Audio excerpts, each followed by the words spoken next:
नमस्कार दोस्तों, मैं लोकेश स्वागत करता हूं आपका अपने YouTube चैनल VRB एजुकेशन पर। दोस्तों, हमने पीछे वाली जो वीडियो थी उस वीडियो में कंप्लीट किया था गुप्तोत्तर वंश को। उसी चैप्टर में से एक नया चैप्टर जो अपने टॉपिक में आ रहा है, उस चैप्टर का नाम है दोस्तों विदेशी आक्रमणकारी। दोस्तों, अपने भारत में छोटे छोटे राजवंशों ने शासन किया। इन छोटे छोटे राजवंशों में ही फिर इनके ऊपर विदेशी आक्रमणकारी आते गए, जैसे ईरानी आए, यूनानी आए, फिर अरबी आक्रमणकारी आए, तुर्की आक्रमणकारी आए, जिन्होंने भारत के धन को लूटा। भारत के धन को लूटना इनका सबसे मुख्य उद्देश्य होता था। इसके अलावा जो इस्लाम धर्म, ये सारे के सारे इस्लाम धर्म को मानते थे। तो इस्लाम धर्म जो हजरत मोहम्मद शाहजी के द्वारा स्थापित किया गया था, उस इस्लाम धर्म का प्रचार प्रसार भारत में करना चाहते थे। इस उद्देश्य से ये लोग भारत में आते हैं और भारत पर विदेशी आक्रमणकारी, ये टॉपिक है अपना विदेशी आक्रमणकारी। तो भारत पर विदेशी आक्रमणकारी, इस टॉपिक को अपन दो भागों में विभाजित करके पढ़ेंगे दोस्तों। या विदेशी आक्रमणकारी कितने आए उसको देखते हैं पहले अपन।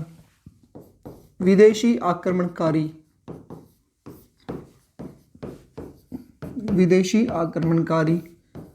अच्छे से आपको ये टॉपिक देखना है और इम्पोर्टेंट पॉइंट है दोस्तों, प्राचीन काल के इतिहास चैप्टर में से ही। इस विदेशी आक्रमणकारी में सबसे पहला जो भारत पर विदेशी जो आक्रमणकारी आते हैं, उन आक्रमणकारियों में सबसे पहले आते हैं ईरानी। कौन से आते हैं दोस्तों? ईरानी। तो सबसे पहला भारत पर आक्रमणकारी विदेशों के द्वारा किया गया। कौन से क्षेत्र से? ईरान के क्षेत्र से। तो ईरानियों के द्वारा सबसे पहले आक्रमण किया गया।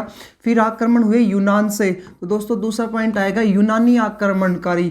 तो पहला टॉपिक आया ईरानी आक्रमणकारी, दूसरा टॉपिक आया यूनानी आक्रमणकारी, तीसरा इसमें आते हैं मुस्लिम आक्रमणकारी। दोस्तों मुस्लिम आक्रमणकारी, तो मुस्लिम आक्रमणकारी जो पॉइंट है, इसको फिर अपन दो भागों में बांट करके पढ़ेंगे। एक था अरबी आक्रमण और दूसरा है दोस्तों इस चैप्टर में से तुर्की आक्रमण। अरबी आक्रमण और फिर है दोस्तों तुर्की आक्रमण। आप इसको इस प्रकार से बना करके पढ़िएगा, अच्छे समझ में आएगा। सबसे पहले आ रहा है ईरानी आक्रमण, फिर आ रहा है यूनानी आक्रमण, फिर आ रहा है मुस्लिम आक्रमण। अब इस मुस्लिम आक्रमण को दो भागों में बांटा है, एक है अरबी आक्रमण और फिर दूसरा है दोस्तों इसमें तुर्की आक्रमण। ईरानी आक्रमण जो थे, इसमें दोस्तों एक वंश स्थापित हुआ था ईरान में, जिसका नाम था हकमनी। तो इस हकमनी जो थे, इसके जो सबसे पहले जो राजा थे जिसने भारत पर आक्रमण किया था, उसका नाम था साइरस द्वितीय ने सबसे पहले आक्रमण किया। असफल आक्रमण था। उसके बाद दूसरा जो आक्रमण किया दोस्तों, वो थे दारा प्रथम के द्वारा आक्रमण किया गया। यूनानी जो राजा थे जिन्होंने भारत पर आक्रमण किया था, उनका नाम था अलेक्जेंडर सिकंदर। विश्व विजेता की उपाधि धारण करके भारत पर आक्रमण करने के लिए आगे बढ़े थे। अरबी आक्रमणकारी जो है दोस्तों, इसमें अपन को पढ़ना पड़ेगा। एक वंश आता है, जैसे इसमें कई आए थे। तो जैसे पहला जो बना था वो बना था उबदुल्ला, फिर दूसरा आया इसमें बुदैल आया था, फिर इसके बाद मोहम्मद बिन कासिम आया और मोहम्मद बिन कासिम ने सिंध प्रांत को जीता, राजा दाहिर पर आक्रमण किया। तो ये सफल असफल एक बार तीनों ही लिख देते हैं इस चैप्टर में। पहला जो पॉइंट आ रहा है दोस्तों वो आ रहा है उबैदुल्ला, इसने असफल आक्रमण किया। तो लेकिन आक्रमण तो किया ही था, तो नाम तो आएगा इसका। दूसरा आक्रमण है दोस्तों इसमें बुदैला, इसमें दूसरा आक्रमण है बुदैल का, तो ये आक्रमणकारी आए। तीसरे आक्रमणकारी है इसमें मोहम्मद बिन कासिम। अपन इनको अच्छे से पढ़ेंगे। एक बार मैं आपको एक थोड़ा मैप से बना करके आपको समझाने की कोशिश कर रहा हूँ कि किस प्रकार से भारत में जो आक्रमणकारी आए और इनके किस प्रकार से पेपर में क्वेश्चंस पूछते हैं। तो किन किन के क्वेश्चन पेपर में आएंगे वो पॉइंट बता रहा हूँ दोस्तों। अरबी आक्रमणकारी के बाद दूसरा फिर आक्रमणकारी आते हैं तुर्की आक्रमण। ये गजनी जो स्थान था, वहां पर अरबी गजनी या गौर प्रदेश बोलते हैं, तो वहां पर दोस्तों ये स्थान स्थापित हुआ था मुस्लिम वंश का। तो अरबी आक्रमणकारी गजनी से आते थे। तुर्की आक्रमणकारी भी कहां से आएंगे? तो गजनी से आएंगे। आपने सुना होगा मोहम्मद गौरी का नाम, गजनी प्रदेश पृथ्वीराज चौहान को गजनी लेकर गया था, वहां पर इनकी हत्या की गई थी। इस प्रकार से दोस्तों पहला आक्रमणकारी जो है ईरानी आए, फिर इसमें आए यूनानी, फिर आते हैं इसमें तुर्की आक्रमणकारी, अरबी आक्रमणकारी, फिर आते हैं दोस्तों तुर्की आक्रमणकारी। तुर्क जो थी दोस्तों चीन की उत्तरी पश्चिमी भाग की एक असभ्य जनजाति थी और ये अल्पतगीन के द्वारा सबसे पहले इसकी स्थापना की जाती है। फिर सुप्तगीन भारत पर आक्रमण करता है और सुप्तगीन के द्वारा जब आक्रमण किया गया, इसमें असफल आक्रमण था, लेकिन रियल जो आक्रमण किया गया फिर महमूद गजनवी ने किया, फिर मोहम्मद गोरी के द्वारा किया गया था। तो एक बार इनके नाम देखते हैं। पहला है दोस्तों अल्पतगीन। अल्पतगीन चीन का जो इस साइड है, यहाँ तुर्क जनजाति का निवास होता था, अल्पतगीन। दूसरा है दोस्तों सुबुक्तगीन। अल्पतगीन, सुबुक्तगीन। अल्पतगीन है दोस्तों पहला। दूसरा कौन सा है? सुबुक्तगीन। तीसरा इसमें फिर अपन पढ़ेंगे महमूद गजनवी। महमूद गजनवी, यहाँ पे था मोहम्मद बिन कासिम, यहाँ पे आ रहा है दोस्तों महमूद गजनवी। और चौथे जो हैं उनका नाम है मोहम्मद गोरी। मोहम्मद गोरी। ये अपना चैप्टर है दोस्तों विदेशी आक्रमणकारी चैप्टर में। उम्मीद आपको समझ में आया होगा। विदेशी आक्रमणकारी पॉइंट है, इस पॉइंट के 4 अपन को भागों में पढ़ रहे हैं। पहले है ईरानी आक्रमणकारी, दूसरी यूनानी आक्रमणकारी, तीसरा है मुस्लिम आक्रमणकारी। अब इस मुस्लिम आक्रमणकारी को अपन ने 2 भागों में बांटा है, अरबी आक्रमणकारी और फिर आ रहा है दोस्तों तुर्की आक्रमणकारी। जो ईरानी आक्रमण हुए थे सबसे पहले साइरस पर सेकंड के द्वारा आक्रमण किया गया, फिर दारा प्रथम के द्वारा आक्रमण किया गया था। यूनानी आक्रमणकारी में सिकंदर को पढ़ना है। मुस्लिम आक्रमणकारी में अरबी और तुर्की 2 भागों में बांटेंगे, फिर इनके अलग अलग से पॉइंट आते चलेंगे। तो अपन स्टार्ट कर रहे हैं पहले दोस्तों ईरानी आक्रमणकारी को। ईरानी आक्रमण हेडिंग होगा ईरानी आक्रमण। ईरानी आक्रमण दोस्तों ईरान से सबसे पहला जो राजा आक्रमण करने के लिए आएगा वो आएगा साइरस सेकंड, साइरस द्वितीय। और दोस्तों यहाँ पर ये क्या रहेंगे? असफल। तो सबसे पहला भारत पर जो ईरानी आक्रमण किया था वो किसने किया था? साइरस सेकंड ने किया था। सिंध प्रांत पर आक्रमण किया और इसमें दोस्तों ये क्या हो गए? असफल हो गए। सबसे पहला जो आक्रमण साइरस सेकंड के द्वारा किया गया ईरानियों के द्वारा, और इसमें क्या हुए? असफल हुए। दूसरा जो आक्रमणकारी जो दोस्तों भारत में आएंगे, जैसे अभी अभी हमने पढ़ा है दारा फर्स्ट, तो दूसरा जो आक्रमणकारी आएगा उसका क्या नाम था? दारा फर्स्ट। इस दारा फर्स्ट ने दोस्तों आक्रमण जो किया वो स्थान थे कंबोज। कौन से क्षेत्र पर आक्रमण किया था? तो कंबोज। अब हमने इसके बारे में आपको पहले ही बताया था महाजनपद टॉपिक में। कंबोज जिसकी राजधानी हाटक होती थी, वहां पर आक्रमण किया था इसने दोस्तों। गांधार जिसको पहले तक्षशिला विश्वविद्यालय कहा जाता था, आज गांधार, तो एक कंबोज पर इसने आक्रमण किया। दूसरा दोस्तों इसने गांधार पर आक्रमण किया, कंबोज पर आक्रमण किया और गांधार पर आक्रमण किया। ये वाला जो क्षेत्र है दोस्तों इसको बोलते हैं अपन उत्तर पश्चिमी क्षेत्र। उत्तर पश्चिमी क्षेत्र, इस उत्तरी पश्चिमी क्षेत्र को इसने जीत लिया दोस्तों। कौन कौन से क्षेत्रों को? कंबोज और गांधार के क्षेत्रों को जीत करके, जो मूल रूप से पाकिस्तान अफगानिस्तान वाले क्षेत्रों में विभाजित है। दारा फर्स्ट के द्वारा कंबोज और गांधार के क्षेत्रों पर आक्रमण किया गया और इस भाग को कहा जाता है उत्तरी पश्चिमी क्षेत्र। इस उत्तरी पश्चिमी क्षेत्र को जीत करके इसने ईरान का 20वां प्रांत बनाया। इसने क्या बनाया दोस्तों? ईरान का 20वां प्रांत। किसको बनाया है? उत्तरी पश्चिमी क्षेत्र को जीत करके बनाया है। एक पॉइंट और समझिएगा दोस्तों, भारत जो है, इस भारत के जो पूर्वी जो साइड है, यानी कि पूर्वी जो साइड है, इस साइड बंगाल की खाड़ी है, पानी ही पानी भरा हुआ है दोस्तों, बंगाल की खाड़ी। दक्षिण में है दोस्तों हिंद महासागर। आपने पहले भी पढ़ा होगा भारत एक प्रायद्वीप है। प्रायद्वीप का अर्थ क्या होता है? जिसके तीनों ओर पानी हो और एक साइड क्या हो दोस्तों? स्थल भूमि हो। तो तीन ओर पानी है और एक साइड क्या है? स्थल भूमि है। और पूर्वी साइड क्या आता है दोस्तों? अरब, पश्चिमी साइड आता है अरब सागर। पश्चिमी साइड है दोस्तों भारत के अरब सागर। तो यहाँ पर भी पानी ही पानी है। अब मैं आपको ये क्यों बता रहा हूँ? क्योंकि आप समझोगे कि किस प्रकार से भारत पर जो आक्रमण हुए वो किस दिशा से हुए थे। और इस साइड दोस्तों कौन सी पर्वतमाला आती है? तो हिमालय पर्वतमाला आती है। हिमालय पर्वतमाला है। भारत की सुरक्षा है तीन ओर से, एक साइड से सुरक्षित नहीं है। वो कौन सी साइड है दोस्तों? उत्तर पश्चिमी दिशा। ये वाली जो दिशा है उत्तर पश्चिमी दिशा, इस साइड भारत जो है यहाँ पर स्थलीय भूमि है। कैसी भूमि लगती है? स्थलीय भूमि। क्वेश्चन पूछेगा भारत पर सर्वाधिक आक्रमण किस दिशा से हुए? भारत पर सर्वाधिक आक्रमण आक्रमण किस दिशा से हुए?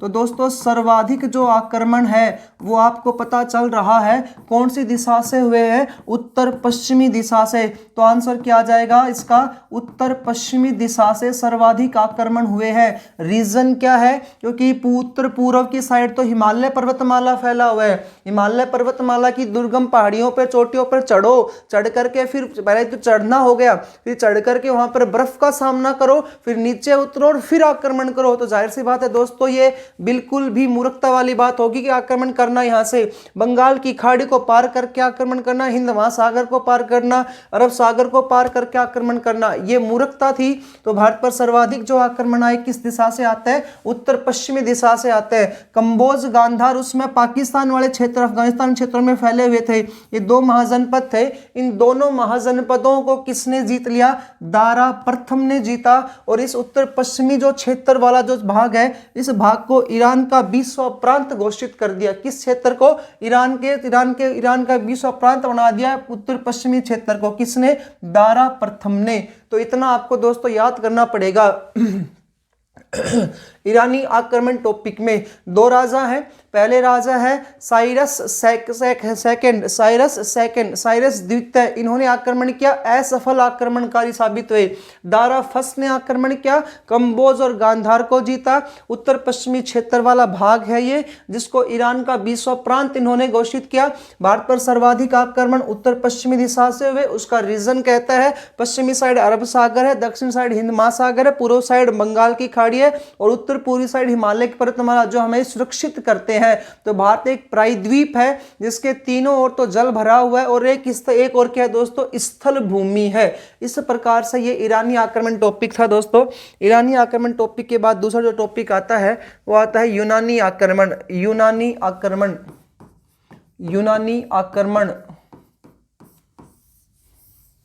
यूनानी आक्रमण दोस्तों, यूनानी आक्रमण जो थे, राजा कौन थे आक्रमण करने वाले, तो एक ही राजा का नाम याद रखना है आपको, सिकंदर। क्या नाम है दोस्तों इनका, सिकंदर। अलेक्जेंडर इनका मूल नाम था, तो कई बार बुक्स में आगे भी आ जाता है ये अलेक्जेंडर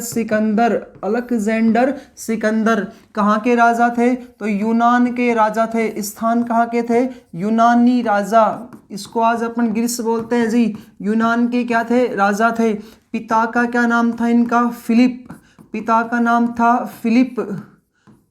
नाम था दोस्तों इनके फिलिप। अभी ये जो सिकंदर है कहाँ का राजा बनना है, वही ईरान इराक वाले क्षेत्र का राजा बनेगा। जो ईरानी जो आक्रमणकारी करता आए थे उसमें से एक राजा बने थे साइरस थर्ड, उन साइरस थर्ड की हत्या करके यह राजा बना था दोस्तों। स्थान था यूनान, ग्रीस के राजा थे। पिता इनके फिलिप है। गुरु का नाम है दोस्तों अरस्तु, गुरु है इनके अरस्तु। इनके पास एक घोड़ा है, उस घोड़े का नाम था बहुकेफला, घोड़े का नाम है दोस्तों बहुकेफला। इसी बहुकेफला के नाम से इन्होंने वहां पर अफगानिस्तान जो इनका क्षेत्र था यूनान का, इस वाले क्षेत्र में बहुकेफला नगर की स्थापना की है। इसके अलावा इनके जो सेनापति हैं, इनके सेनापति का नाम था दोस्तों थल सेना, इसका एक है स्थल सेनापति, उसका नाम है सेलुकस निकेटर,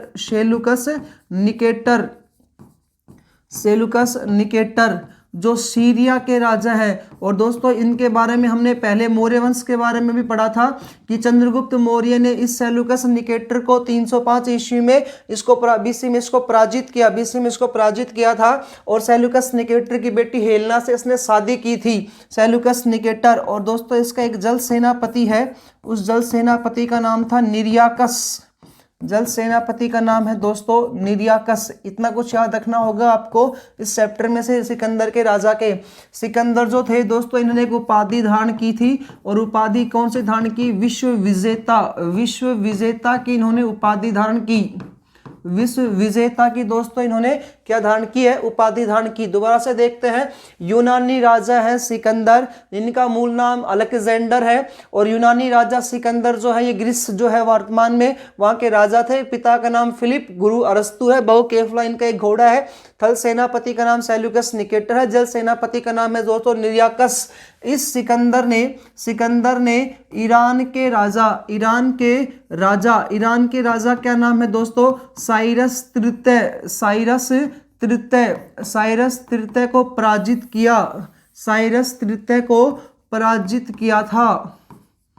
साइरस तृतीय को पराजित किया था। हमने अभी भी पीछे वाली जो वीडियो जो पॉइंट देखा था, इसमें यूनानी आक्रमण में इसमें पहले राजा का नाम आया है साइरस सेकंड, दूसरे राजा का नाम आ रहा है दारा फर्स्ट, तीसरे राजा का नाम दोस्तों यहाँ लिख रहा हूँ, इसका नाम है साइरस तृतीय। साइरस तृतीय, इस साइरस तृतीय को कौन पराजित करेगा? सिकंदर पराजित करेगा, यूनानी राजा सिकंदर पराजित करेगा और इसको पराजित करके ईरान के इस वंश को समाप्त कर देगा, अखमनी वंश को समाप्त करेगा और एक नए वंश की नींव रख देगा, नए वंश की नींव रखेगा ये दोस्तों यूनान में। तो ये था राजा सिकंदर। अब दोस्तों इस सिकंदर ने स्टार्टिंग में जो आक्रमण किए हैं वो भारत के क्षेत्र पर आक्रमण किए। तो 323 बीसी में 323 बीसी में इसके आक्रमण भारत में होने लगे। सबसे पहले इसने जो आक्रमण किया वो तक्षशिला पर किया। सबसे पहला आक्रमण दोस्तों इसका किस पर आया था? तक्षशिला पर। और तक्षशिला के राजा थे आम्भिक। आम्भिक ये राजा थे, तक्षशिला के राजा थे आम्भिक। इन राजा आम्भिक ने इस सिकंदर की अधीनता स्वीकार कर ली, बिना युद्ध किए हुए ही सिकंदर की अधीनता स्वीकार कर ली। अधीनता स्वीकार कर ली किसने? राजा आम्भिक ने, बिना युद्ध किए ही सिकंदर की अधीनता स्वीकार कर ली है इस राजा आम्भिक ने। प्रथम जो आक्रमण 323 में इसका इस पर हुआ, उसके बाद 323 ईस्वी में ही इन्होंने काबुल वाले क्षेत्रों पर अधिकार किया। फिर गांधार वाला जो क्षेत्र था इसको इन्होंने जीता, फिर हेरात को जीता, मकरान को जीता, सुल्तान क्षेत्र, मुल्तान क्षेत्र। तो दोस्तों लगातार इन क्षेत्रों में इनकी विजय होती गई। सबसे पहला वह राजा जिसने यूनानी राजा सिकंदर की अधीनता स्वीकार की वो तक्षशिला का था राजा आम्भिक, जिसने बिना युद्ध किए ही इनकी अधीनता स्वीकार की। उसके बाद दोस्तों आक्रमणकारी, तीसरा पॉइंट अपन यहाँ पे ले रहे हैं इस चैप्टर का सिकंदर का आक्रमण हुआ पंजाब पर। सिकंदर का आक्रमण हुआ पंजाब पर 322 बीसी में सिकंदर का आक्रमण हुआ पंजाब पर। और पंजाब के साथ दोस्तों एक युद्ध हुआ पंजाब वाले क्षेत्र में, वह युद्ध हुआ हाइडेस्पिज का युद्ध। हाइडेस्पिज का युद्ध, हाइडेस्पिज का युद्ध हुआ दोस्तों। ये हाइडेस्पिज का युद्ध पंजाब के राजा पोरस, पंजाब के राजा का क्या नाम था? पोरस, या कई जगह पुरु भी मिलता है, पोरस या पुरु, और सिकंदर के मध्य हुआ। इसमें कौन विजयी हुआ दोस्तों? सिकंदर विजयी हुआ। सिकंदर विजयी हुआ। यह हाइडेस्पिज का युद्ध कौन सी नदी के किनारे हुआ है? तो झेलम नदी के किनारे हुआ। झेलम का ही दूसरा नाम मिलता है वितस्ता नदी। क्या नाम मिलता है दोस्तों? वितस्ता नदी। और कई बुक्स में चिनाब नदी भी है। दो नदियों के किनारे युद्ध हुआ है चिनाब नदी। चिनाब नदी का दूसरा नाम क्या है दोस्तों? अस्कनी। क्या नाम है? अस्कनी। झेलम या चिनाब नदी के किनारे 322 बीसी में पंजाब के राजा को, पोरस या पुरु को सिकंदर ने क्या कर दिया? पराजित कर दिया। सिकंदर यहाँ पर भी विजयी हुए। और कौन सा युद्ध होता है ये? हाइडेस्पिज का युद्ध हुआ दोस्तों। कौन सा युद्ध हुआ? हाइडेस्पिज का युद्ध। सबसे पहला इसका आक्रमण 323 बीसी में तक्षशिला के राजा आम्भिक पे हुआ। आम्भिक ने बिना युद्ध किए ही इनकी अधीनता स्वीकार कर ली। फिर धीरे धीरे इन क्षेत्रों को जीतते गए जो वर्तमान के पाकिस्तान अफगानिस्तान वाले क्षेत्र में आते हैं। भारत पर इनका आक्रमण सबसे पहले किस राज्य पर हुआ था? तो पंजाब राज्य पर हुआ। पंजाब राज्य के राजा कौन थे? तो पोरस थे। पोरस या पुरु के साथ युद्ध हुआ। इसमें राजा सिकंदर विजयी होते हैं। झेलम, चिनाब, वितस्ता या अस्कनी नदियों किनारे इस युद्ध में राजा पोरस पराजित हो गए। और जब राजा पोरस इसमें पराजित हो जाते हैं तब सिकंदर ने राजा पोरस की गर्दन के ऊपर अपनी तलवार रखते हुए कहा, बोल बता तेरे साथ क्या किया जाए? तुझे छोड़ दिया जाए या तुझे मार दिया जाए? बता तेरे साथ क्या सलूक किया जाए? तुझे छोड़ दिया जाए या तुझे मार दिया जाए? तब पोरस ने कहा, एक राजा का जो कर्तव्य होता है दूसरे राजा के प्रति, यदि मेरे हाथों में अगर तलवार होती और मेरी तलवार तेरे गर्दन पर होती, बोले मैं तेरे से सवाल ही नहीं करता और अब तक तो तेरी हत्या कर चुका होता। तो इसकी वीरता को देखते हुए इस सिकंदर ने राजा पोरस को पुनः पंजाब का क्या दे दिया? अधिकार दे दिया। पुनः पंजाब का अधिकार दे दिया। और अब की बार सिकंदर ने प्लानिंग की। उस समय भारत का सबसे बड़ा जो क्षेत्र होता था दोस्तों उसका नाम था मगध। मगध। कौन सा क्षेत्र था दोस्तों?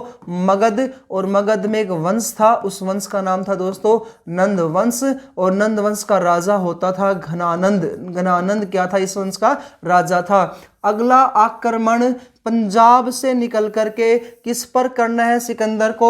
मगध के ऊपर करना है। किस पर करना है दोस्तों? मगध के ऊपर करना है। और मगध वाला जो क्षेत्र है, यहाँ पर नंद वंश का राजा घनानंद जो है यहाँ पर राजा है। इस घनानंद पर आक्रमण करना है। तो बीच में दोस्तों एक नदी बह रही है, इस नदी का नाम है व्यास नदी। कौन सी नदी है दोस्तों? व्यास नदी। इसे ही कहा जाता है पिपासा नदी। और बाद में दोस्तों चाणक्य और चंद्रगुप्त मौर्य की कूटनीति के कारण इसे ही कहा गया था रोग भक्षिणी नदी। इसे ही क्या कहा जाता है दोस्तों? रोग भक्षिणी नदी भी कहा जाता है। दोबारा से देखिएगा, पंजाब को जीतने के बाद सिकंदर ने कहां पर आक्रमण करने की प्लानिंग की? मगध पर आक्रमण करने की प्लानिंग की। मगध के बीच में, और पंजाब और मगध के बीच में, एक मगध पर अगर आक्रमण करना है तो बीच में कौन सी नदी आ रही है? व्यास नदी आ रही है। इसी व्यास का नाम है पिपासा। और चाणक्य और चंद्रगुप्त मौर्य की कूटनीति के बाद इसी नदी का नाम पड़ गया रोग भक्षिणी नदी। कूटनीति क्या थी दोस्तों? आप समझिएगा। चाणक्य जो तक्षशिला विश्वविद्यालय के आचार्य थे, जिसको आज गांधार विश्वविद्यालय कहा जाता है, चाणक्य ने अपने जो शिष्य थे चंद्रगुप्त मौर्य, इनकी सहायता ली। और चाणक्य जो था वो रसायन विज्ञान का ज्ञाता था, और उसने धीमी सी मात्रा में जहर मिलाना स्टार्ट कर दिया। क्या करना स्टार्ट कर दिया? जहर मिलाना स्टार्ट कर दिया। जहर किनके खाने में मिलाएगा? जो जल सेनापति निर्याकस जो थे, जो उन लोगों को तैरना सिखा रहे थे, नदी को पार करना, जिन सैनिकों को नदी पार करना सिखाते थे, उनके खाने में क्या मिलाते थे? जहर मिलाते थे।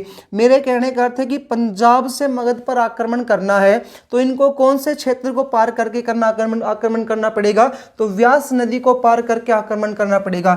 दोस्तों ये कह रहा है कि मगध वाला जो क्षेत्र है, मैं ये कह रहा हूं मगध वाला जो क्षेत्र है, इस पर आक्रमण करना है। अब यहां पर पंजाब वाले क्षेत्र पर सिकंदर बैठा हुआ है।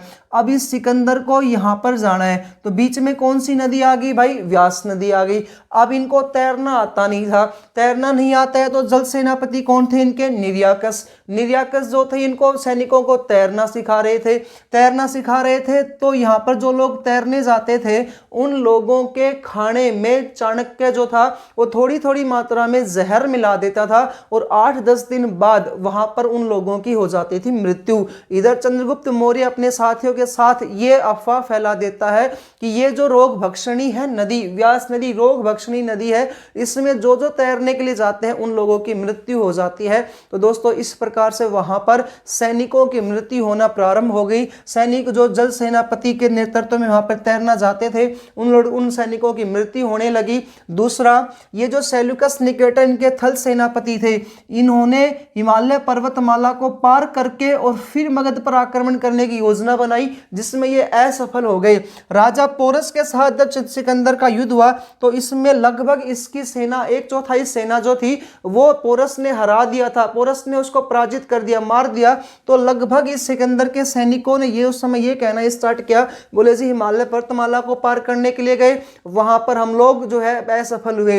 इस पंजाब के राजा, छोटे से राजा पोरस के साथ युद्ध किया, इसमें हम लोग असफल, इसमें भी हमारी लगभग बड़ी मुश्किलों से विजय हुई है। और मगध का जो राजा है घनानंद, इसके पास तो 2-3 लाख तो सैनिक है और 5000 इसके पास हाथी हैं, और बोले हम लोग तैर करके वहां पर जाएंगे, घनानंद ने हम पर आक्रमण कर दिया, बोले हम लोग मर जाएंगे।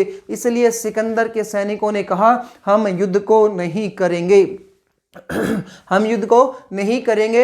और सिकंदर के सैनिकों ने व्यास नदी को पार करने से दोस्तों क्या कर दिया? इनकार कर दिया। क्वेश्चन पूछता है कौन सी नदी को पार करने से इनकार किया था सिकंदर के सैनिकों ने? व्यास नदी को पार करने से इनकार किया। और बाद में सिकंदर की जो मृत्यु है, सिकंदर की मृत्यु जो है वो बेबीलोन नामक स्थान पर होगी। दोस्तों कौन से स्थान पर हुई थी? बेबीलोन नामक स्थान पर सिकंदर की जो मृत्यु है ये बेबीलोन नामक, ये वापिस चला गया और इसकी जो मृत्यु है वो बेबीलोन नामक स्थान पर हुई। बेबीलोन। उम्मीद है दोस्तों आपको समझ में आया होगा ये पॉइंट। दोबारा से रिकॉल करते हैं। पहला टॉपिक पढ़ा था ईरानी आक्रमण, दूसरा टॉपिक पढ़ा है यूनानी आक्रमण। यूनानी जो आक्रमणकारी है सिकंदर आया। सिकंदर ने सबसे पहले साइरस थर्ड को पराजित किया। उसके बाद इसने भारत में आक्रमण किया, तो उस समय अफगानिस्तान पाकिस्तान वाले क्षेत्रों पर तक्षशिला राजा अंबिक था, इसको पराजित किया। उसके बाद काबुल, गांधार, हेरात, मकरान, मुल्तान क्षेत्रों को जीत करके इसने भारत के कौन से क्षेत्र पर सबसे पहले आक्रमण किया? पंजाब वाले क्षेत्र पर आक्रमण किया।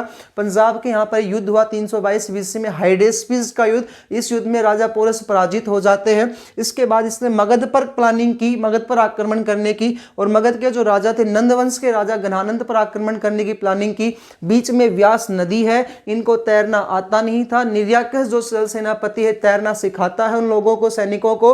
तो वहां पर उनके खाने में जो तैरने के लिए जाते हैं उनके खाने में जहर मिला दिया जाता है चाणक्य और चंद्रगुप्त मौर्य की कूटनीति के तहत। तो वहां पर इनके सैनिकों ने व्यास नदी को पार करने से इनकार कर दिया। बाद में सिकंदर वापस लौट जाता है यूनान, और वहीं पर बेबीलोन नामक स्थान पर सिकंदर की हो जाती है मृत्यु। इस प्रकार से दोस्तों ये अपना एक टॉपिक था ईरानी और यूनानी आक्रमण। इसके बाद करते हैं दोस्तों मुस्लिम आक्रमण। कौन सा टॉपिक आएगा दोस्तों? मुस्लिम आक्रमण। मुस्लिम आक्रमण ये था यूनानी आक्रमण। इसके बाद है दोस्तों मुस्लिम आक्रमण। मुस्लिम आक्रमण, और हमने पीछे पढ़ा था कि मुस्लिम आक्रमण को दो भागों में विभाजित किया गया है। मुस्लिम आक्रमण को दो भागों में विभाजित किया गया है। एक है दोस्तों अरबी आक्रमण और दूसरा है दोस्तों तुर्की आक्रमण। एक है दोस्तों अरबी आक्रमण, दूसरा है दोस्तों तुर्की आक्रमण। पहला जो अरबी आक्रमण है, तो पहले हम अरबी आक्रमण को देखते हैं। पहला है दोस्तों अरबी आक्रमण। अरबी आक्रमण दोस्तों 711 ईस्वी में, 711 ईस्वी में जो सिंध जो प्रांत है, 711 ईस्वी में सिंध प्रांत जो है, 711 ईस्वी में सिंध प्रांत, और सिंध प्रांत पर सबसे पहला जो अरबी आक्रमण किया गया था 711 ईस्वी में सिंध प्रांत पर। सिंध प्रांत पर नाम है दोस्तों, पहले भी अपन ने बताया है, उबैदुल्ला। उबैदुल्ला के द्वारा किया गया, लेकिन ये इसमें क्या हुए? असफल हुए दोस्तों उबैदुल्ला। दोबारा से देखिएगा, भारत पर प्रथम आक्रमणकारी अरबी आक्रमणकारी फर्स्ट कौन आए? उबैदुल्ला। लेकिन ये क्या हो गए? असफल हुए। कौन से क्षेत्र पर आक्रमण किया दोस्तों? सिंध प्रांत पर आक्रमण किया था इन्होंने। उसके बाद दूसरा जो आक्रमणकारी आए उन्होंने भी 711 ईस्वी में ही, उन्होंने भी 711 ईस्वी में ही सिंध प्रांत पर आक्रमण किया। सिंध प्रांत पर आक्रमण किया। इसका नाम उबैदुल्ला है, उसका नाम है दोस्तों बुदैल। उसका नाम क्या है? बुदैल ने आक्रमण किया। 711 ईस्वी में ही सिंध प्रांत पर बुदैल के द्वारा आक्रमण किया गया, लेकिन यहाँ पर भी ये क्या हुए दोस्तों? असफल हुए। ये भी क्या हुए? असफल। प्रथम आक्रमणकारी उबैदुल्ला, सेकंड जो आक्रमणकारी आए दोस्तों वो आए थे बुदैल, ये भी क्या हो गए? असफल हो गए। अब आएंगे मोहम्मद बिन कासिम। अब कौन आएगा दोस्तों? मोहम्मद बिन कासिम।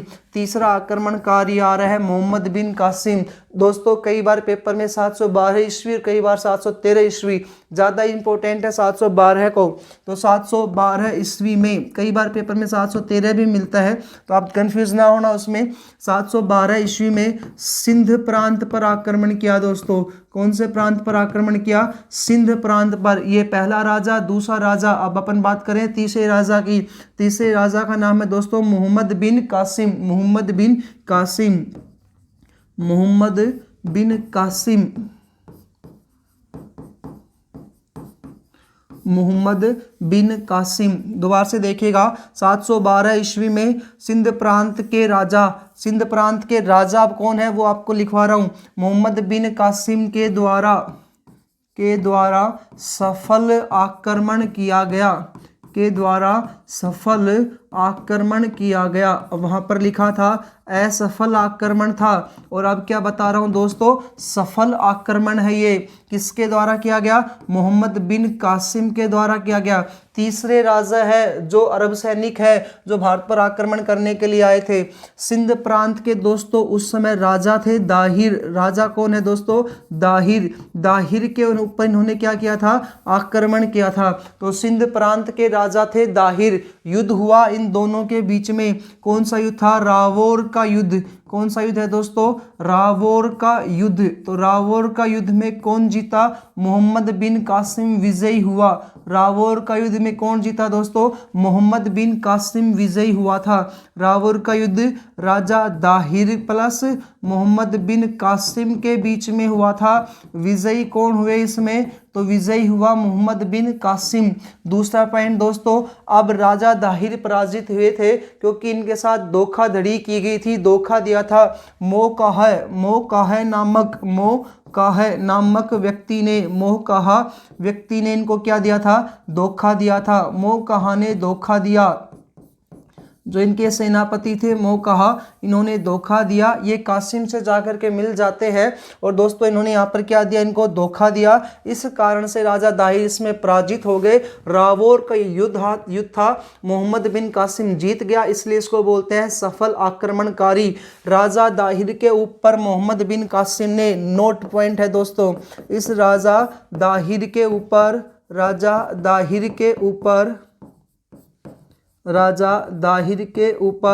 मोहम्मद बिन कासिम ने जजिया कर लगा दिया। मोहम्मद बिन कासिम ने क्या लगा दिया दोस्तों? जजिया कर लगाया। दोस्तों ये जो जजिया कर होता है ये किन से लिया जाता है? जो गैर मुसलमान होते हैं उनसे लेते हैं। किन से लेते हैं दोस्तों? गैर मुसलमानों से लिया जाने वाला जो टैक्स था उसको क्या बोले हैं? जजिया कर। यानी हिंदुओं को, मुसलमानों को छोड़ करके हिंदू, बौद्ध, जैन, शैव जो भी थे उन सब से कौन सा टैक्स लिया जाएगा? जजिया कर लिया जाएगा। भारत में सर्वप्रथम जजिया कर किसके द्वारा लगाया गया? मोहम्मद बिन कासिम के द्वारा लगाया गया। किस राजा के ऊपर लगाया गया? दाहिर के ऊपर लगाया गया। दाहिर कहाँ के राजा थे दोस्तों? सिंध प्रांत के राजा थे। इस प्रकार से क्वेश्चंस आएंगे।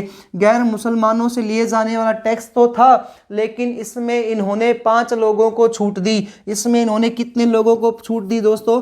5 को छूट दी। वो 5 कौन कौन से हैं एक बार देखिएगा। ब्राह्मणों को टैक्स नहीं देना है। किसको टैक्स नहीं देना है? ब्राह्मणों को। एक ब्राह्मणों को छूट दी गई। एक जो विकलांग जो लोग हैं उनको छूट दी इन्होंने, विकलांगों को छूट दी। बुजुर्ग जो लोग हैं दोस्तों उनको भी इसके तहत छूट दी गई, बुजुर्गों को छूट दी गई। चौथा है महिलाओं को छूट मिली, इससे महिलाओं को छूट मिली। और 5वां है दोस्तों बच्चों को। तो महिलाओं, बच्चों, बुजुर्गों, विकलांगों और ब्राह्मणों को गैर मुसलमान जो टैक्स था जजिया कर, इसमें क्या दी गई थी? छूट दी गई थी। ये जजिया का टॉपिक वेरी इंपॉर्टेंट है दोस्तों, इसको अभी आगे पढ़ेंगे। इसने लागू कर दिया। समाप्त कौन करेगा? तो गैर मुसलमानों से लिए जाने वाला टैक्स है। अभी अपन आगे पढ़ेंगे कि तो मुसलमान वंश की स्थापना हो जाएगी, आगे चलकर मुगल वंश की स्थापना होगी भारत में। वो जो मुगल वंश है वो तो आगे जजिया कर को कंटिन्यू करते रहेंगे।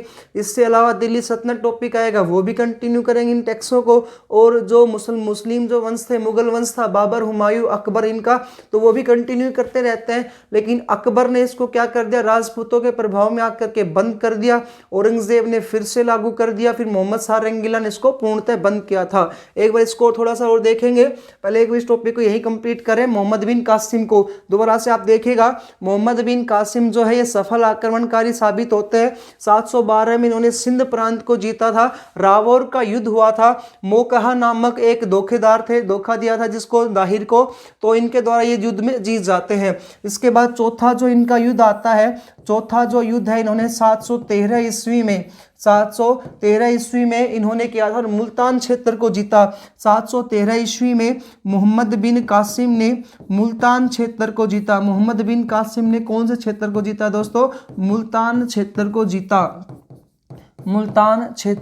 जीता। उम्मीद है दोस्तों आपको समझ में आया होगा। अरबी आक्रमण टॉपिक में 3 राजा है। पहले राजा है उबैदुल्ला, दूसरे राजा है बुदैल, तीसरे राजा है मोहम्मद बिन कासिम। उबैदुल्ला और बुदैल ने सिंध प्रांत पर आक्रमण किया, दोनों असफल हुए। मोहम्मद बिन कासिम ने सफल आक्रमण किया। सिंध प्रांत के राजा थे दाहिर को रावौर के युद्ध में पराजित किया। मोकाह नामक व्यक्ति था जिसने राजा दाहिर को धोखा दिया था। उसके बाद इन्होंने 713 ईस्वी में मुल्तान क्षेत्र को जीता और इन्होंने राजा दाहिर के ऊपर गैर मुसलमानों से लिए जाने वाला एक टैक्स लागू कर दिया जिसका नाम आता है दोस्तों जजिया कर। लेकिन जजिया कर में कितने लोगों को छूट दी गई थी? 5 लोगों को छूट दी गई, ब्राह्मणों को, विकलांगों को, बुजुर्गों को, महिलाओं को और बच्चों को। एक बार जजिया का जो टॉपिक है दोस्तों उसको कंप्लीट करते हैं। जजिया कर, जजिया कर। क्वेश्चन पहला, सर्वप्रथम लागू किसने किया? सर्वप्रथम लागू किसने किया? जजिया कर सर्वप्रथम किसने लागू किया दोस्तों? तो मोहम्मद बिन कासिम ने, मोहम्मद बिन कासिम ने लागू किया।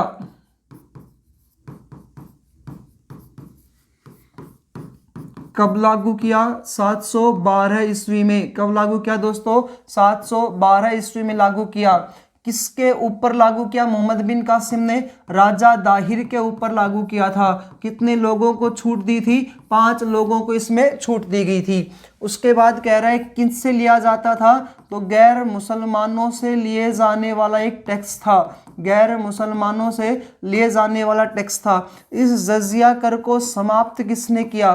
तो जजिया कर को समाप्त, जजिया कर को समाप्त किया राजपूतों के प्रभाव में आकर के, राजपूतों के प्रभाव में आकर के 1564 में अकबर ने इसको क्या कर दिया दोस्तों? समाप्त। 1564 में अकबर ने समाप्त किया। अकबर ने क्या किया दोस्तों? इसको समाप्त कर दिया। उसके बाद इस जजिया कर को पुनः लागू किया गया। पुनः क्या कर दिया गया? लागू। तो दोबारा से लागू किसने किया दोस्तों? 1679 की बात थी। 1679 में औरंगजेब होता था उस समय। 1679 में औरंगजेब के द्वारा, 1679 में औरंगजेब जो कट्टर हिंदू विरोधी राजा थे, 1679 में औरंगजेब के द्वारा इसको दोबारा से लागू किया। इसको क्या कर दिया दोस्तों? दोबारा से लागू कर दिया। और अगला पॉइंट है दोस्तों इसमें, मोहम्मद शाह रंगीला इस जजिया कर को पूर्णतः समाप्त, पूर्णतः समाप्त किसके द्वारा किया गया? तो पूर्णतः समाप्त किया गया दोस्तों मुगल राजा थे जिनका नाम था मोहम्मद शाह रंगीला, मोहम्मद शाह रंगीला। इसके द्वारा इसको क्या कर दिया गया दोस्तों? पूर्णतः समाप्त कर दिया गया था, पूर्णतः समाप्त कर दिया गया। उम्मीद है दोस्तों ये टॉपिक आपको समझ में आया होगा। पहला जो हमने पॉइंट इसमें पढ़ा है वो था अरबी आक्रमण टॉपिक। अरबी आक्रमण टॉपिक में 3 राजा आए हैं। पहला उबैदुल्ला आया, दूसरा बुदैल आया, तीसरा मोहम्मद बिन कासिम आया। कासिम ने राजा दाहिर पर जजिया कर लगा दिया। जजिया कर जो था ये दोस्तों सबसे पहले लगाने वाले मोहम्मद बिन कासिम था, राजा दाहिर पर लगाया था, सिंध प्रांत पर लगाया था। गैर मुसलमानों से लिए जाने वाला टैक्स है, इसको समाप्त किया गया राजपूतों के प्रभाव में आकर के अकबर ने, और औरंगजेब के दोबारा इसने लागू कर दिया औरंगजेब ने 1679 में। उसके बाद दोस्तों मोहम्मद शाह रंगीला ने इसको क्या कर दिया? पूर्णतः समाप्त कर दिया। इसके बाद अपन बात करते हैं अरबी आक्रमण के बाद दूसरा पॉइंट आता है अपना तुर्की आक्रमण। दूसरा पॉइंट कौन सा है दोस्तों? और लास्ट पॉइंट है तुर्की आक्रमण। तुर्की आक्रमण, तुर्की आक्रमण में दोस्तों पहले तो तुर्क जो थी इसके बारे में जानते हैं। तुर्क कहाँ से क्या स्थान था ये? तो दोस्तों तुर्क जाति जो है, तुर्क जाति ये जो चीन का जो उत्तर पश्चिमी वाला जो क्षेत्र है, चीन का उत्तर पश्चिमी क्षेत्र में, चीन के उत्तरी पश्चिमी क्षेत्र में, चीन का उत्तरी पश्चिमी क्षेत्र में पाई रहती थी। और ये तुर्क जाति जो थी ये असभ्य और बर्बर जाति थी दोस्तों, असभ्य और बर्बर जाति थी, असभ्य और बर्बर जाति थी। इस तुर्क जाति का जो संस्थापक थे, संस्थापक उसका नाम है दोस्तों अल्पतगीन। अल्पतगीन 962 ईस्वी में, 962 ईस्वी में अल्पतगीन के द्वारा, 962 ईस्वी में अल्पतगीन के द्वारा गजनी में तुर्क वंश की नींव रखी गई। किसके द्वारा दोस्तों? अल्पतगीन के द्वारा तुर्क वंश की नींव रखी गई। गजनी गौर प्रदेश जो उधर स्थित था। इसके बाद दूसरा जिसमें राजा बना दोस्तों वो 962 ईस्वी में इन्होंने नींव रखी थी। उसके बाद 986 ईस्वी में आक्रमण, ये आक्रमण करने के लिए नहीं आ रहा है, ये तो गजनी में क्या कर रहा है, इसकी नींव रख रहा है।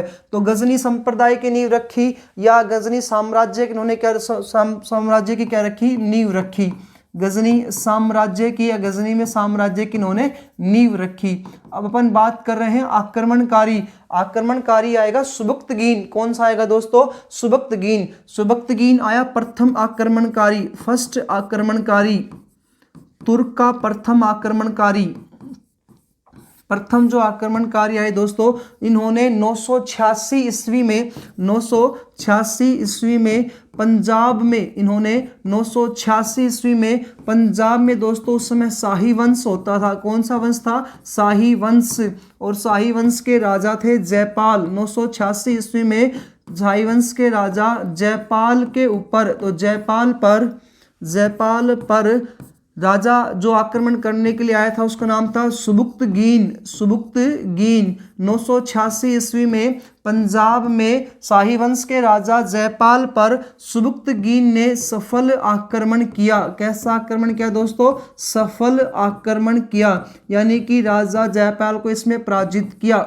राजा जयपाल को दोस्तों इन्होंने क्या कर दिया, इसमें पराजित कर दिया। सुबक्तगीन जो था इसने इसको पराजित कर दिया, शाही वंश के राजा जयपाल को पराजित कर दिया। अब दोस्तों इस सुबक्तगीन के है ना 2 लड़के हैं, एक का तो नाम है महमूद गजनवी। क्या नाम है दोस्तों, महमूद गजनवी। और दूसरे का नाम है दोस्तों इस्माइल। क्या नाम है दोस्तों, इस्माइल। इन दोनों भाइयों में इसके पिता की मृत्यु के बाद उत्तराधिकारी को लेकर के संघर्ष होता है, जिसमें कौन विजयी हुआ था, महमूद गजनवी हुआ था। इसी महमूद गजनवी ने भारत पर क्या किया था दोस्तों, आक्रमण किया था। इस महमूद गजनवी को ही अबुल कासिम महमूद भी कहा जाता है। अबुल कासिम, इसका दूसरा नाम था अबुल कासिम महमूद, ये इसका नाम है, ये अबुल कासिम महमूद। किसका नाम है, महमूद गजनवी का।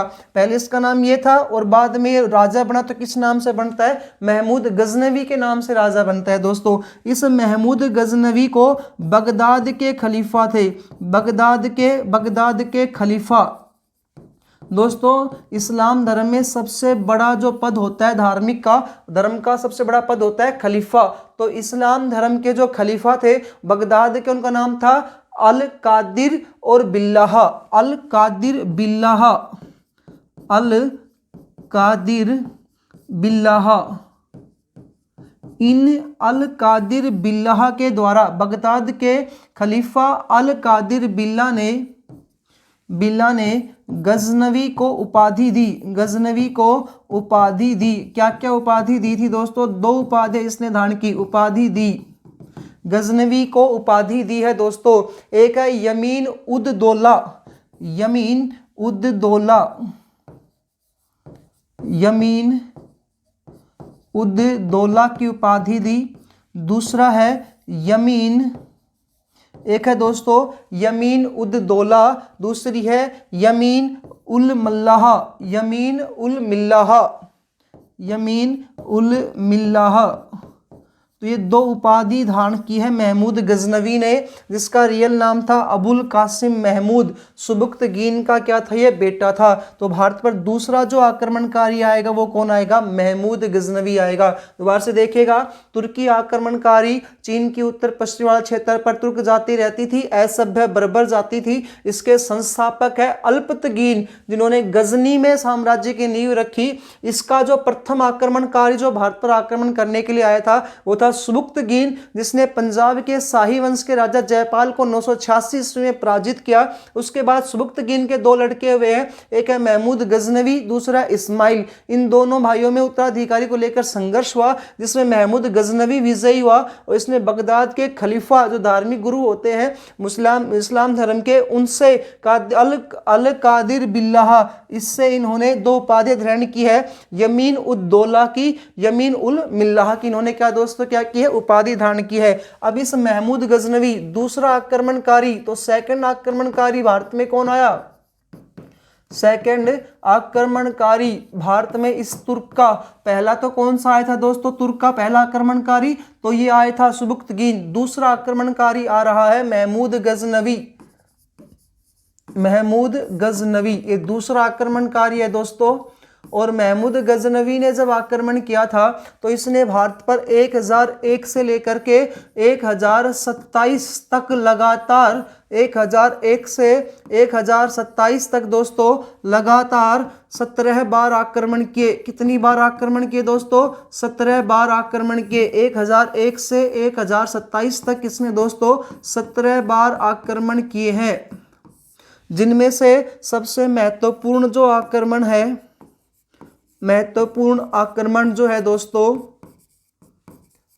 वो 16वां आक्रमण है। 16वां जो 1025 में हुआ था। गुजरात में सोमनाथ मंदिर है दोस्तों, वहां पर गुजरात के सोमनाथ मंदिर में सबसे महत्वपूर्ण आक्रमण किया था। यहां से इसको 20,000 दिनार मिली थी, 20,000 दिनार की प्राप्ति हुई। सबसे महत्वपूर्ण आक्रमण कौन सा आता है इसका, सोमनाथ का मंदिर था, जहां से लगभग दोस्तों 20 लाख दिनारें प्राप्त हुई थी दोस्तों। इसको 20 लाख दिनार प्राप्त हुई थी, 20 लाख दिनार प्राप्त हुई थी। इस प्रकार से दोबारा से देखिएगा, पहला आक्रमणकारी सुबुक्तगीन था, दूसरा आक्रमणकारी इसमें महमूद गजनवी है, जिस महमूद गजनवी ने 1001 से 1027 तक लगातार भारत में 17 बार आक्रमण किए। 16वां आक्रमण सबसे इंपॉर्टेंट था, 1025 में हुआ। 20 लाख दिनार इसको यहाँ से प्राप्त होती है। बाद में जाट समुदाय के लोग जो होते हैं इसका विरोध करते हैं और फिर दोबारा से 17वां आक्रमण करने के लिए आता है उन जाटों के ऊपर, और जाटों को दोस्तों इन्होंने क्या कर दिया, पराजित कर दिया था। ये इंपॉर्टेंट पॉइंट है आपका महमूद गजनवी का। तो दोस्तों तुर्की आक्रमणकारी में एक टॉपिक तो हमने पढ़ा है ये वाला, जिसमें आया है अल्तगीन, सुबक्तगीन, और दूसरा आक्रमणकारी जो आया है वो आए हैं महमूद गजनवी। इसके बाद जो आक्रमणकारी आएगा दोस्तों उसका नाम है मोहम्मद गोरी। तो चौथे तीसरे, वैसे तो पहले राजा अल्तगीन थे लेकिन आक्रमणकारी कौन सा था, पहला सुबक्तगीन, दूसरा है महमूद गजनवी, और तीसरा जो आक्रमणकारी है दोस्तों तुर्की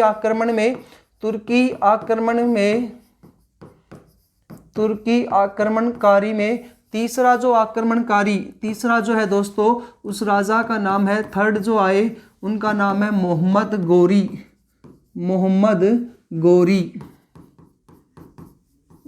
गोरी।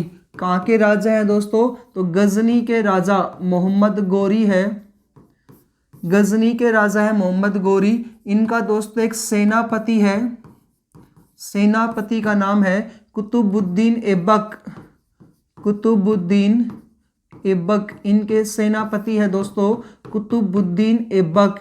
इसी कुतुबुद्दीन ऐबक ने दिल्ली सल्तनत की स्थापना की थी। इसी कुतुबुद्दीन ऐबक ने दोस्तों कुतुब मीनार के निर्माण रखा है, वो अपन को दिल्ली सल्तनत टॉपिक में पढ़ेंगे। मोहम्मद गोरी का सेनापति है दोस्तों कुतुबुद्दीन ऐबक। कुतुबुद्दीन ऐबक ने दोस्तों 1173 में यहाँ राजा बने थे, 1173 में गजनी के राजा बने, और राजा बनने के बाद इनका जो प्रथम जो आक्रमण हुआ तो गजनी का मोहम्मद गोरी का प्रथम जो आक्रमण हुआ वो 1178 में हुआ था। 1178 ईस्वी में गुजरात के राजा पर हुआ। 1178 में गुजरात के राजा थे, गुजरात के राजा जिनका नाम था दोस्तों मूलराज भाटी। गुजरात के राजा मूलराज भाटी पर इन्होंने आक्रमण किया। मूलराज भाटी 1178 ईस्वी में गुजरात के राजा मूलराज भाटी ने मोहम्मद गोरी को पराजित कर दिया। मोहम्मद गोरी को पराजित कर दिया दोस्तों, इन्होंने मोहम्मद गोरी को पराजित किया। मोहम्मद गोरी को पराजित किया। किसने पराजित कर दिया? गुजरात के राजा मूलराज भाटी ने ही मोहम्मद गोरी को दोस्तों क्या कर दिया? पराजित कर दिया। उसके बाद लगातार इसने आक्रमण किया। दोबारा इसका आक्रमण होते हैं 1179 से लेकर के और 1186 तक इसने पेशावर, मुल्तान, लाहौर 1186 तक इसने 79 से 86 तक इसने पेशावर, मुल्तान, लाहौर के क्षेत्रों को दोस्तों इसने जीत लिया। उसके बाद इसने 1190 में पंजाब के राजा को हराया और पंजाब को क्षेत्र को जीता। यहाँ पर दोस्तों ये क्या होते गए, विजयी होता गया, इन सब में विजयी हुआ, सफल हुआ। उसके बाद इसका आक्रमण हुआ 1191 में दोस्तों। 1191 में पृथ्वीराज चौहान तृतीय पर, पृथ्वीराज चौहान तृतीय, मोहम्मद गोरी का जो आक्रमण है वो 1191 में पृथ्वीराज चौहान तृतीय कहाँ के राजा थे, दिल्ली के अलावा राजस्थान में कौन से जिले से, तो अजमेर के, तो राजस्थान के अजमेर या दिल्ली के राजा थे पृथ्वीराज चौहान तृतीय। इनका युद्ध हुआ तराइन का प्रथम युद्ध, तराइन का प्रथम युद्ध करनाल हरियाणा में है दोस्तों। तराइन का प्रथम युद्ध कब होगा, 1191 में। दोबारा से देखिएगा, इस मोहम्मद गोरी ने 1191 ईस्वी में पृथ्वीराज चौहान तृतीय के साथ मोहम्मद गोरी ने युद्ध किया। युद्ध कौन से मैदान में होगा, तो हरियाणा के करनाल जिले के मैदान है तराइन का मैदान। यहाँ 2 युद्ध होंगे, पहला और दूसरा। इस तराइन के प्रथम युद्ध में पृथ्वीराज चौहान विजयी हुआ दोस्तों। कौन हुए विजयी, पृथ्वीराज चौहान तृतीय विजयी हुए और मोहम्मद गोरी इसमें पराजित हुआ। मोहम्मद गोरी पराजित हुआ। कौन से युद्ध की बात कर रहे हैं दोस्तों, तराइन के प्रथम युद्ध की। 5वां युद्ध हुआ 1192 में। कौन सा हुआ दोस्तों, 1192 में। इसमें पृथ्वीराज चौहान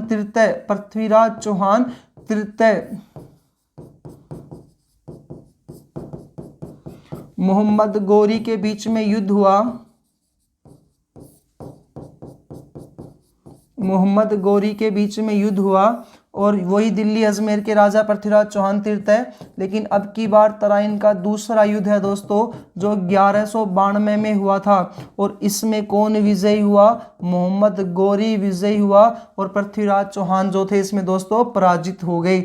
दूसरे वाले युद्ध में पृथ्वीराज चौहान तृतीय पराजित हो जाते हैं। पृथ्वीराज चौहान जो थे इनका दरबारी कई चंद्र बरदाई था, जिस चंद्र बरदाई ने ग्रंथ लिखा है पृथ्वीराज रासो। कौन सा ग्रंथ लिखा है दोस्तों, चंद्र बरदाई ने पृथ्वीराज रासो। इस पृथ्वीराज रासो ग्रंथ के अनुसार पृथ्वीराज चौहान तृतीय को गजनी ले जाया गया और वहां पर इनकी आंखें फोड़ दी गई और पृथ्वीराज चौहान तृतीय जो थे उन्होंने फिर पृथ्वीराज चौहान तृतीय की वहां पर इनकी हत्या कर दी जाती है। उसको एक बार किसी अन्य वीडियो में सिर्फ पृथ्वीराज चौहान टॉपिक को क्लियर करेंगे दोस्तों। अभी अपना टॉपिक चल रहा है मोहम्मद गोरी, तो मोहम्मद गोरी पर फोकस करते हैं। पहला युद्ध 1178 में गुजरात के राजा मूलराज भाटी पर किया, जिसमें मूलराज भाटी विजयी हुआ। दूसरा जो युद्ध दोस्तों इन्होंने किया था वो 1179 से 86 तक लगातार पेशावर, मुल्तान, लाहौर क्षेत्रों में सफलता प्राप्त की। 90 में पंजाब पर अधिकार कर लिया। 91 में इन्होंने दिल्ली अजमेर के जो राजा थे पृथ्वीराज चौहान तृतीय इनको पराजित किया था और पृथ्वीराज चौहान तृतीय पर आक्रमण किया। तराइन का प्रथम युद्ध हुआ जिसमें पृथ्वीराज चौहान विजयी हुए और मोहम्मद गोरी इसमें हार गया। लेकिन जो दूसरा युद्ध हुआ 1192 का तराइन के मैदान में ही करनाल हरियाणा में, इसमें पृथ्वीराज चौहान पराजित होते हैं और मोहम्मद गोरी विजयी हुआ। और चंद्र बरदाई जो पृथ्वीराज चौहान तृतीय का दरबारी कवि था, इसने ग्रंथ लिखा है पृथ्वीराज रासो। इसके अनुसार गजनी में इनकी हत्या कर दी जाती है। इसके अलावा इस मोहम्मद गोरी ने 1-2 युद्ध और है दोस्तों, उनको और देखते हैं। पृथ्वीराज चौहान ने उसके बाद मोहम्मद गोरी को पराजित किया। उसके बाद 1193 में और 94 में इन्होंने चंदावर का युद्ध किया। 1194 में इन्होंने चंदावर का युद्ध किया दोस्तों। और चंदावर के युद्ध में पृथ्वीराज चौहान के जो ससुर थे, चंदावर के युद्ध में पृथ्वीराज चौहान तृतीय के दोस्तों जो ससुर है, उन ससुर का नाम था जयचंद।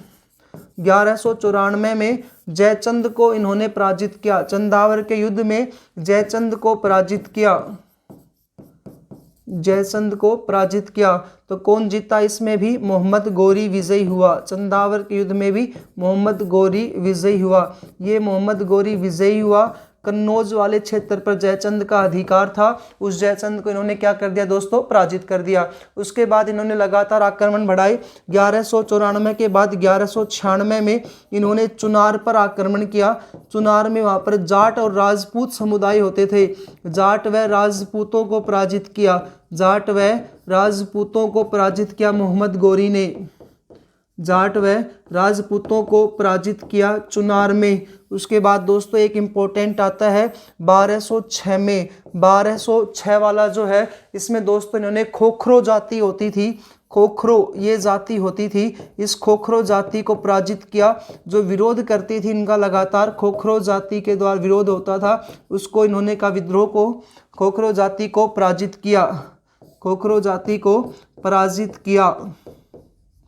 इस प्रकार से 91 में पृथ्वीराज चौहान तथा इनका प्रथम युद्ध, 1192 में तथा इनका सेकंड युद्ध, 94 में चंदावर का युद्ध, 96 में चुनार का युद्ध, 1206 में खोखरो जाति को इन्होंने क्या कर दिया दोस्तों, पराजित किया। उसके बाद मोहम्मद गोरी लगातार विजयी होता रहा और भारत में अपना एक गुलाम जिसका नाम था कुतुबुद्दीन ऐबक, उसको भारत में छोड़ जाता है। वही भारत में मुख्य सेनापति था इनका, यही भारत में गुलाम वंश की नींव रखेगा। और मोहम्मद गोरी जब भारत से वापिस गजनी जा रहे होते हैं तो गजनी वाले मार्ग में ही दमशक स्थान पर, तो दमशक स्थान पर यहाँ इंपॉर्टेंट पॉइंट डालता हूँ दोस्तों, इनकी मृत्यु से संबंधित, गोरी की मृत्यु, मोहम्मद गोरी की मृत्यु दोस्तों दमशक स्थान है, दमशक स्थान पर, दमशक स्थान पर कौन सी नदी के किनारे, सिंधु नदी के किनारे। कौन सी नदी के किनारे दोस्तों, सिंधु नदी के किनारे।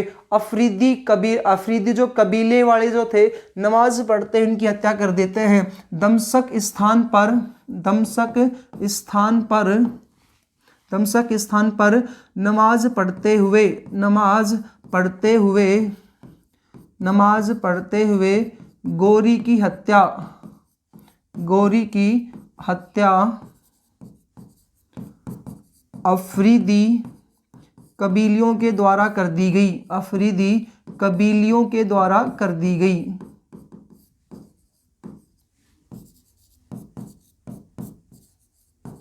कर दी गई, कर दी गई। ये दोस्तों आपका टॉपिक था मोहम्मद गोरी का, और एक पूरा टॉपिक कंप्लीट हुआ अपना भारत में विदेशी आक्रमणकारी। उम्मीद है दोस्तों आपको समझ में आया होगा। आप भी अपने अच्छे तरीके से और प्रॉपर तरीके से नोट्स कंप्लीट करिएगा। और दोस्तों आपको हमारी जो मेहनत यदि आपको अच्छी लगती है दोस्तों आप लाइक करें, दोस्तों के साथ शेयर करें। दोस्तों आपके लाइक से हमें मोटिवेशन मिलता है। आप लोग वीडियो देख लेते हो, अच्छे व्यूज़ भी आ रहे हैं, लेकिन आप दोस्तों लाइक नहीं करते हो। आप लाइक ज़रूर करें ताकि दोस्तों हमें मोटिवेशन मिले, हमें पता चले कि हम कौन से स्तर पर पहुँचे हैं या किस प्रकार से हमें और मेहनत करने की ज़रूरत है, क्या हमें कुछ कमियां हैं, उन कमियों को हम दूर कर सके। इसलिए आप कमेंट में ज़रूर बताया करें। दोस्तों उम्मीद है आपको टॉपिक कंप्लीट समझ में आया होगा। टॉपिक अपना था विदेशी आक्रमणकारी। विदेशी आक्रमणकारियों को अपन ने 2 भागों में या 3 भागों में विभाजित किया था।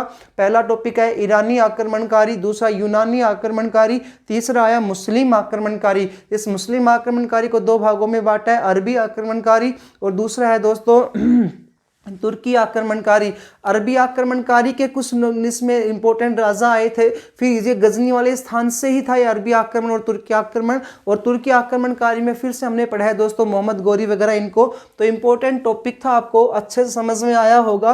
पृथ्वीराज चौहान तीर्थया के बारे में मैंने यहाँ कुछ ज़्यादा नहीं बताया, लेकिन धोखे से विजयी हुई थी। इन सब चैप्टर को एक दिन पृथ्वीराज चौहान टॉपिक पढ़ेंगे, उसमें क्लियर करेंगे।